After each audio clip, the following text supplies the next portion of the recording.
अब जैसे आपकी इंडस्ट्री है वैसे हमारा पॉलिटिक्स भी है। तो ये सोशल मीडिया का जो कैंपेन था वो पेड कैंपेन था, वो अगेंस्ट इथेनॉल था और पॉलिटिकली टारगेट मुझे करने के लिए था। अब मैं जवाब दूं तो ये मीडिया वाले आपके कॉन्फ्रेंस को छोड़कर वही बातें कल छापेंगे। तो आज हम बात करने वाले हैं उस नेता की जो ना सिर्फ अपने काम के लिए बल्कि अपनी छवि और साहस के लिए भी जाने जाते हैं। जी हाँ, मैं बात कर रही हूँ नितिन गडकरी की।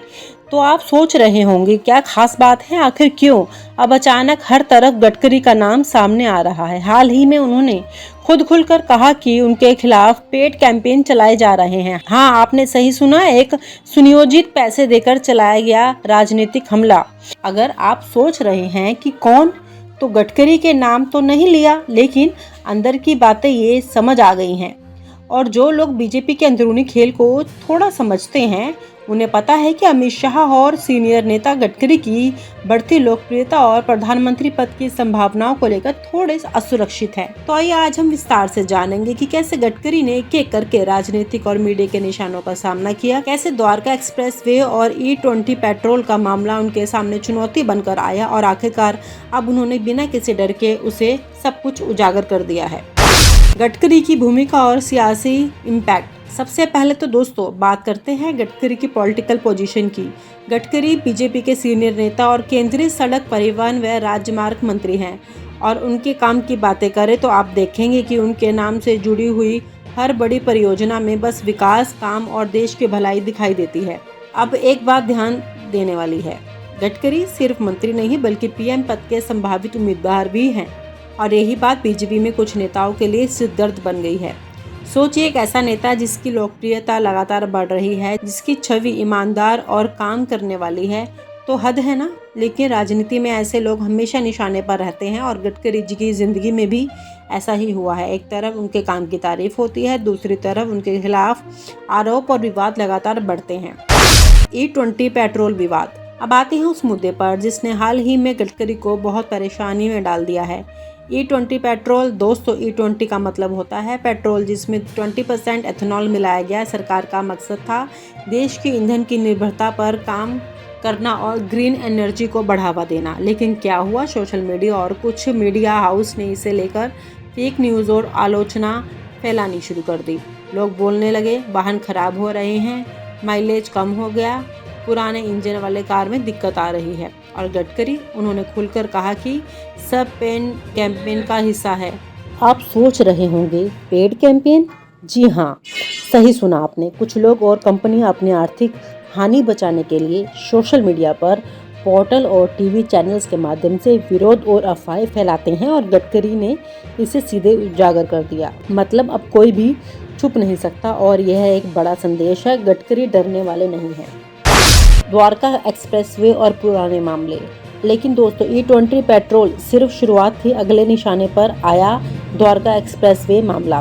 कुछ समय पहले इस परियोजना को लेकर आरोप लगे थे कि इसमें लागत अधिक दिखी है, भ्रष्टाचार हुआ है और रिपोर्टिंग में भ्रम फैलाया गया है। सरकारी रिपोर्ट कहती है कि 18.2 करोड़ प्रति किलोमीटर की लागत बढ़कर 251 करोड़ रुपए हो गई है। लेकिन गडकरी ने इसका पूरा खंडन किया। उनका कहना था कि परियोजना की लंबाई और टनल की लागत को ध्यान में न रखा गया। असलियत यह है कि परियोजना बहुत लंबी और जटिल थी। सोचिए, एक और विकास और देश की भलाई का काम चल रहा है और दूसरी ओर आरोपों और फेक न्यूज का तूफान, और फिर भी गडकरी ने हिम्मत नहीं हारी। सियासी साजिश और अमित शाह। अब आते हैं सबसे दिलचस्प हिस्से पर, सियासी खेल। गडकरी की बढ़ती लोकप्रियता और PM पद की संभावनाओं ने कुछ नेताओं के मन में चिंता पैदा कर दी, विशेष रूप से अमित शाह। हाँ, वही अमित शाह। उन्होंने देखा कि गडकरी की छवि इतनी मजबूत है कि शायद वह पार्टी में और भी बड़े रोल में जा सकते हैं। और दोस्तों, राजनीति में कुछ भी छिपा नहीं रह जाता। पेड कैंपेन, मीडिया रिपोर्टिंग और आंतरिक रणनीतियाँ, ये सब गडकरी को निशाना बनाने का तरीका बन गए हैं। लेकिन गडकरी ने इसे भी बेधड़क तरीके से सामना किया और यही बात उन्हें बाकी नेताओं से अलग बनाती है। मीडिया की भूमिका। दोस्तों, मीडिया का रोल इस पूरी कहानी में बहुत बड़ा है। कुछ मीडिया हाउस और जर्नलिस्ट ने गडकरी के खिलाफ रिपोर्टिंग की, कुछ ने इसका समर्थन किया। लेकिन असली समस्या तब आती है जब मीडिया सेलिब्रिटी बनकर पत्रकारिता भूल जाता है। आज कई छोटे से नेता और पॉलिटिशियन मीडिया को बटरिंग देते हैं ताकि वह उनके पक्ष में रिपोर्ट करे। गडकरी ने इसे भी बेधड़क तरीके से उजागर किया। उन्होंने कहा कि पेड न्यूज़ और फेक अफवाहें उनके खिलाफ चल रही हैं और दोस्तों यही असली साहस है, सच्चाई बोलना, चाहे पूरा देश सुन रहा हो या विरोधी चुप रहे। गडकरी का साहस और संदेश। दोस्तों, गडकरी की कहानी सिर्फ एक नेता की नहीं बल्कि देश में ईमानदारी, साहस और काम के प्रति प्रतिबद्धता की कहानी है।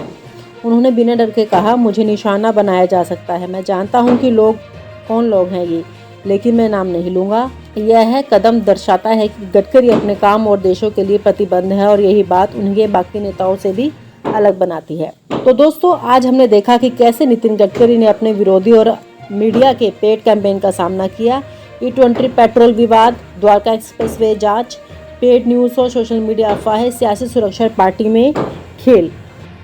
अब जैसे आपकी इंडस्ट्री है वैसे हमारा पॉलिटिक्स भी है। तो ये सोशल मीडिया का जो कैंपेन था वो पेड कैंपेन था, वो अगेंस्ट इथेनॉल था और पॉलिटिकली टारगेट मुझे करने के लिए था। अब मैं जवाब दूं तो ये मीडिया वाले आपके कॉन्फ्रेंस को छोड़कर वही बातें कल छापेंगे। तो आज हम बात करने वाले हैं उस नेता की जो ना सिर्फ अपने काम के लिए बल्कि अपनी छवि और साहस के लिए भी जाने जाते हैं। जी हाँ, मैं बात कर रही हूँ नितिन गडकरी की। तो आप सोच रहे होंगे क्या खास बात है, आखिर क्यों अब अचानक हर तरफ गडकरी का नाम सामने आ रहा है। हाल ही में उन्होंने खुद खुलकर कहा कि उनके खिलाफ पेड कैंपेन चलाए जा रहे हैं। हाँ, आपने सही सुना, एक सुनियोजित पैसे देकर चलाया गया राजनीतिक हमला। अगर आप सोच रहे हैं कि कौन, तो गडकरी के नाम तो नहीं लिया, लेकिन अंदर की बातें ये समझ आ गई हैं। और जो लोग बीजेपी के अंदरूनी खेल को थोड़ा समझते हैं उन्हें पता है कि अमित शाह और सीनियर नेता गडकरी की बढ़ती लोकप्रियता और प्रधानमंत्री पद की संभावनाओं को लेकर थोड़े असुरक्षित हैं। तो आइए आज हम विस्तार से जानेंगे कि कैसे गडकरी ने एक एक करके राजनीतिक और मीडिया के निशानों का सामना किया, कैसे द्वारका एक्सप्रेसवे और E20 पेट्रोल का मामला उनके सामने चुनौती बनकर आया और आखिरकार अब उन्होंने बिना किसी डर के उसे सब कुछ उजागर कर दिया है। गडकरी की भूमिका और सियासी इम्पैक्ट। सबसे पहले तो दोस्तों बात करते हैं गडकरी की पॉलिटिकल पोजीशन की। गडकरी बीजेपी के सीनियर नेता और केंद्रीय सड़क परिवहन व राजमार्ग मंत्री हैं और उनके काम की बातें करें तो आप देखेंगे कि उनके नाम से जुड़ी हुई हर बड़ी परियोजना में बस विकास, काम और देश की भलाई दिखाई देती है। अब एक बात ध्यान देने वाली है, गडकरी सिर्फ मंत्री नहीं बल्कि PM पद के संभावित उम्मीदवार भी हैं और यही बात बीजेपी में कुछ नेताओं के लिए सिरदर्द बन गई है। सोचिए, एक ऐसा नेता जिसकी लोकप्रियता लगातार बढ़ रही है, जिसकी छवि ईमानदार और काम करने वाली है, तो हद है ना। लेकिन राजनीति में ऐसे लोग हमेशा निशाने पर रहते हैं और गडकरी जी की जिंदगी में भी ऐसा ही हुआ है। एक तरफ उनके काम की तारीफ होती है, दूसरी तरफ उनके खिलाफ आरोप और विवाद लगातार बढ़ते हैं। E20 पेट्रोल विवाद। अब आते हैं उस मुद्दे पर जिसने हाल ही में गडकरी को बहुत परेशानी में डाल दिया है। E20 petrol. दोस्तों, E20 का मतलब होता है पेट्रोल जिसमें 20% एथेनॉल मिलाया गया। सरकार का मकसद था देश की ईंधन की निर्भरता पर काम करना और ग्रीन एनर्जी को बढ़ावा देना। लेकिन क्या हुआ, सोशल मीडिया और कुछ मीडिया हाउस ने इसे लेकर फेक न्यूज़ और आलोचना फैलानी शुरू कर दी। लोग बोलने लगे वाहन खराब हो रहे हैं, माइलेज कम हो गया, पुराने इंजन वाले कार में दिक्कत आ रही है। और गडकरी, उन्होंने खुलकर कहा कि सब पेड कैंपेन का हिस्सा है। आप सोच रहे होंगे पेड कैंपेन? जी हाँ, सही सुना आपने। कुछ लोग और कंपनियां अपनी आर्थिक हानि बचाने के लिए सोशल मीडिया पर पोर्टल और टीवी चैनल्स के माध्यम से विरोध और अफवाहें फैलाते हैं और गडकरी ने इसे सीधे उजागर कर दिया। मतलब अब कोई भी छुप नहीं सकता और यह एक बड़ा संदेश है, गडकरी डरने वाले नहीं हैं। द्वारका एक्सप्रेसवे और पुराने मामले। लेकिन दोस्तों, E20 पेट्रोल सिर्फ शुरुआत थी। अगले निशाने पर आया द्वारका एक्सप्रेसवे मामला। कुछ समय पहले इस परियोजना को लेकर आरोप लगे थे कि इसमें लागत अधिक दिखी है, भ्रष्टाचार हुआ है और रिपोर्टिंग में भ्रम फैलाया गया है। सरकारी रिपोर्ट कहती है कि 18.2 करोड़ प्रति किलोमीटर की लागत बढ़कर 251 करोड़ रुपए हो गई है। लेकिन गडकरी ने इसका पूरा खंडन किया। उनका कहना था कि परियोजना की लंबाई और टनल की लागत को ध्यान में न रखा गया। असलियत यह है कि परियोजना बहुत लंबी और जटिल थी। सोचिए, एक और विकास और देश की भलाई का काम चल रहा है और दूसरी ओर आरोपों और फेक न्यूज का तूफान, और फिर भी गडकरी ने हिम्मत नहीं हारी। सियासी साजिश और अमित शाह। अब आते हैं सबसे दिलचस्प हिस्से पर, सियासी खेल। गडकरी की बढ़ती लोकप्रियता और पीएम पद की संभावनाओं ने कुछ नेताओं के मन में चिंता पैदा कर दी, विशेष रूप से अमित शाह। हाँ, वही अमित शाह। उन्होंने देखा कि गडकरी की छवि इतनी मजबूत है कि शायद वह पार्टी में और भी बड़े रोल में जा सकते हैं। और दोस्तों, राजनीति में कुछ भी छिपा नहीं रह जाता। पेड कैंपेन, मीडिया रिपोर्टिंग और आंतरिक रणनीतियां, ये सब गडकरी को निशाना बनाने का तरीका बन गए हैं। लेकिन गडकरी ने इसे भी बेधड़क तरीके से सामना किया और यही बात उन्हें बाकी नेताओं से अलग बनाती है। मीडिया की भूमिका। दोस्तों, मीडिया का रोल इस पूरी कहानी में बहुत बड़ा है। कुछ मीडिया हाउस और जर्नलिस्ट ने गडकरी के खिलाफ रिपोर्टिंग की, कुछ ने इसका समर्थन किया। लेकिन असली समस्या तब आती है जब मीडिया सेलिब्रिटी बनकर पत्रकारिता भूल जाता है। आज कई छोटे से नेता और पॉलिटिशियन मीडिया को बटरिंग देते हैं ताकि वह उनके पक्ष में रिपोर्ट करे। गडकरी ने इसे भी बेधड़क तरीके से उजागर किया। उन्होंने कहा कि पेड न्यूज और फेक अफवाहें उनके खिलाफ चल रही हैं और दोस्तों, यही असली साहस है, सच्चाई बोलना, चाहे पूरा देश सुन रहा हो या विरोधी चुप रहे। गडकरी का साहस और संदेश। दोस्तों, गडकरी की कहानी सिर्फ एक नेता की नहीं बल्कि देश में ईमानदारी, साहस और काम के प्रति प्रतिबंधित की कहानी है।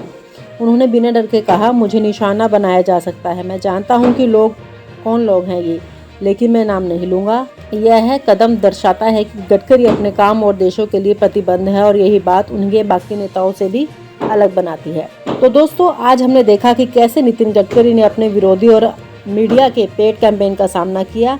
E20 पेट्रोल विवाद, द्वारका एक्सप्रेसवे जांच, पेड न्यूज और सोशल मीडिया अफवाहें, सियासी सुरक्षा, पार्टी में खेल।